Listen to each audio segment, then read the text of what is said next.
মুক্তিযুদ্ধের প্রথম প্রহরের প্রতিরোধ যোদ্ধা, রণাঙ্গনের বীর, দেশের প্রথম সেনা প্রধান KM শফিউল্লাহ বীর উত্তমের বর্ণাঢ্য জীবনের কথা জানাচ্ছেন এনামুল কবির রূপম।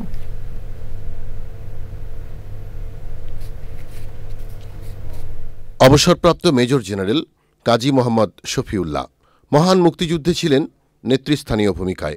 অসামান্য বীরত্বের জন্য পেয়েছিলেন সম্মানসূচক বীর উত্তম খেতাব। মুক্তিযুদ্ধে প্রথম ৩ নম্বর সেক্টরের কমান্ডার, পরে হন এস ফোর্সের প্রধান।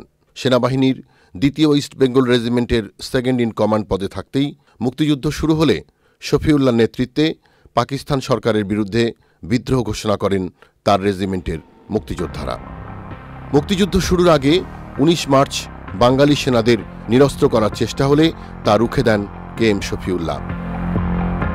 সম্মুখ সমরে KM শফিউল্লাহর নেতৃত্বে গড়ে তোলা হয় এস ফোর্স। এই ফোর্সের অধীনে ছিল ২য় এবং ১১ ইস্ট বেঙ্গল রেজিমেন্ট।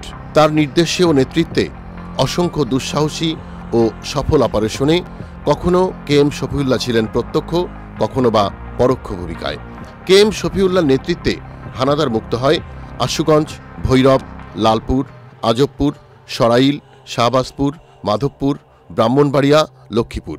পাকিস্তানি বাহিনীর বিরুদ্ধে অভিযানের সময় ৬ ডিসেম্বর অল্পের জন্য প্রাণে বেঁচে যান KM শফিউল্লাহ। কর্নেল শফিউল্লাহ জন্ম নারায়ণগঞ্জের রূপগঞ্জে ১৯৩৪ সালের ২রা সেপ্টেম্বর। পাকিস্তান সেনাবাহিনীতে ১৯৫৫ সালে যোগ দিয়ে কমিশন লাভ করেন KM শফিউল্লাহ। এরপর ১৯৬৮ সালে ডিফেন্স স্টাফ কলেজ থেকে PSc। ১৯৭০ সালে পদোন্নতি পেয়ে আবার ব্যাটালিয়নে ফিরে আসেন KM শফিউল্লাহ। মুক্তিযুদ্ধের পর ১৯৭২ সালের ৫ই এপ্রিল যখন বাংলাদেশের প্রথম সেনাবাহিনী প্রধানের দায়িত্ব গ্রহণ করেন, তখনই তাকে পদোন্নতি দিয়ে কর্নেল পদমর্যাদা দেওয়া হয়। ১৯৭৩ সালের মাঝামাঝি ব্রিগেডিয়ার এবং একই বছরের ১০ অক্টোবর মেজর জেনারেল পদ লাভ করেন। ১৯৭৫ সালের আগস্ট পর্যন্ত তিনি সেনাপ্রধান ছিলেন। পরে বিভিন্ন দেশে বাংলাদেশের রাষ্ট্রদূত হিসেবে কর্মরত ছিলেন KM শফিউল্লাহ। ১৯৯১ সালে দেশে ফিরে এলে তাকে OSD করা হয়।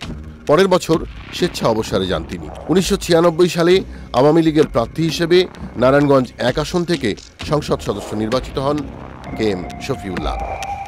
Enamul Kabir Rupam, channel I, Dhaka.